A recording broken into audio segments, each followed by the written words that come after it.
judgments. Loading real stories to life, love, and share. Wherever you are, it's time to connect.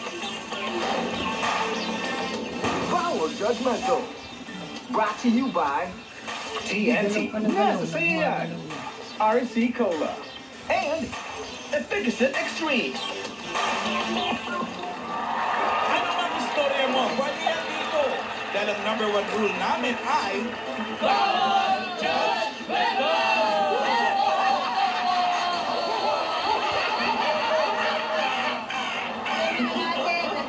Ang storya ng judge natin today.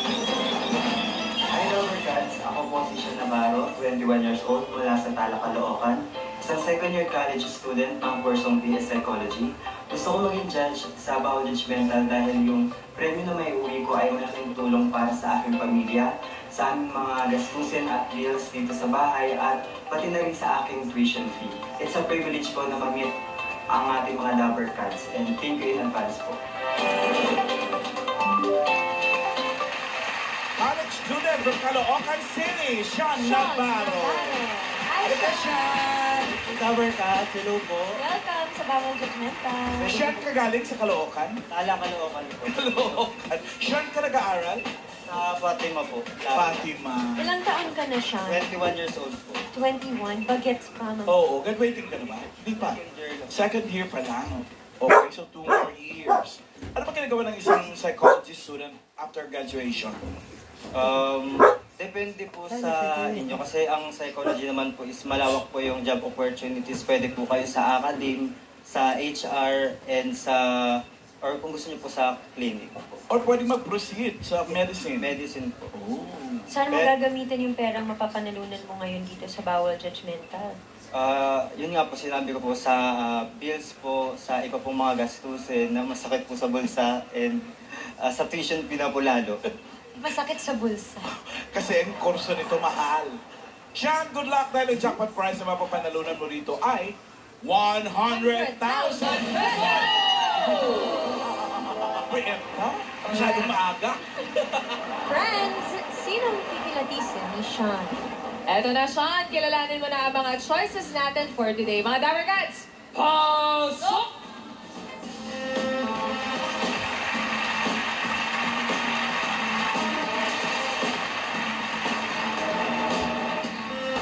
Eto na, kilalanin natin sa letter A! Magandang hapon po mga Double Cards. Ako nga pala si Ryan J. Fuentes Nacion, nakatira sa Nabota City. Naniniwala sa kasabihang time is gold. So, dito naman tayo sa letter B!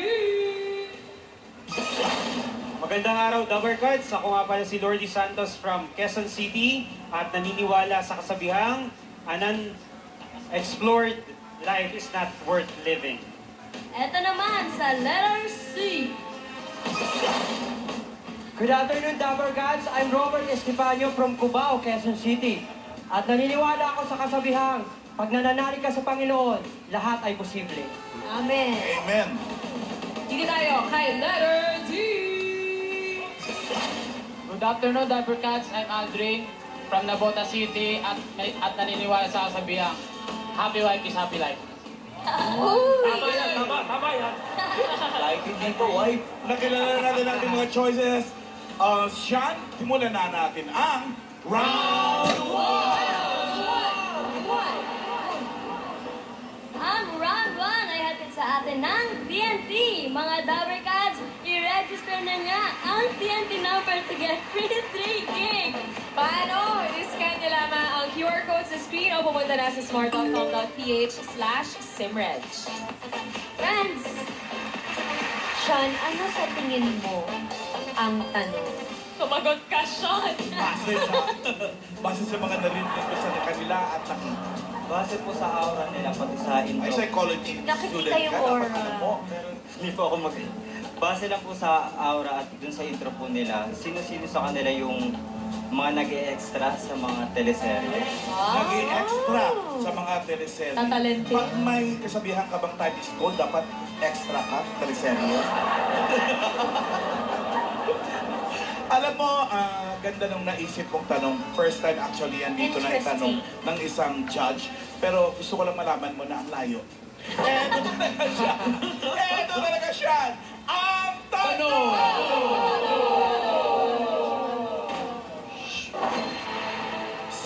Sino sa kanila ang nakaranas ng anger management issue?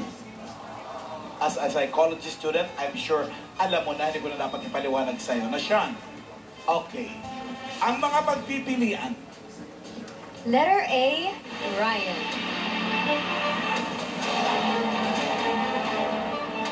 Letter B, Lordy. Letter C, Robert. At letter D, Aldrin. Ngayon pa lang siya, may abot ng 50,000 sa'yo. Si Dancer Bianca. Wow. Kunin mo, sa'yo yan. Ingat-ingatan mo lang yan dahil bawat mali mong sagot ay may katumbas na halaga. Meron tayong 10,000, meron 20,000. So, Sean, protect your money. Protect your money. Alright, Sean, pili ka ng dalawa. Ang una mong sagot, ang magiging final judgment mo. Bibigyan ka lang namin ng 10 seconds to choose and your 10 seconds starts now. B at C po. B at C, ang bilis mong pinili nun. Letter B and letter C. Lordy and Robert. Ang una niyang pinili, ang una natin kakausapin sa letter B, si Lordy.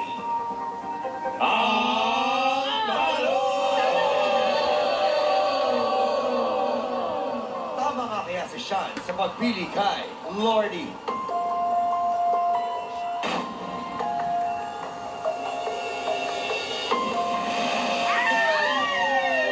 Malungkot na buwan naman mo siya naman ng 20,000 kay Bianca. Ay, nako Sean. Bakit kaya? Pwede pa naman madoble yan, Sean. Okay, kaya huwag ka mag-alala. Sir Lordy, ang hinahanap namin ay nakaranas ng anger management issue. Kayo ho ba? Kayo, nakaranas ho ba kayo ng gano'n? Nagagalit pero not in a way na magiging anger management issue. Oh, ngayon po ba galit kayo? Hindi naman. Kasi parang iba yung tingin mo sa akin. Kino-confirm Tamang lang duda. po namin. Pero, Kuya Lordy, kung gayon, nagagalit pero hindi ba sasabing anger management issues, bakit po kayo nandini? Ako po ay isang psychologist. Oh! Okay, so kayo pala mismo yung dapat namin tinatanong. Ikaw po yung tatanungin Okay. namin dito. Lordy, yun nga, nagagalit, pero sabi mo, hindi Kumbaga, hindi na, Hindi to the point na mako-consider siya as an anger management issue. Oh, Parang lahat naman yata ng tao nagagalit, no, Lordy? Paano hindi ka nagagalit, hindi ka normal. Yes, pero paano po ba madidistinguish yun pagka aabot na po sa ganun, anger management issue? At what point do we say na, may issue na tong taong to? Tama po yung sinabi ni Ma'am Ala, no, na kapag nagagalit ang isang tao, normal lang yun na nararamdaman. Emosyon. Oo, emosyon ng kahit sino. Pero nako-consider na siya ng isang issue kapag hindi na siya proportionate.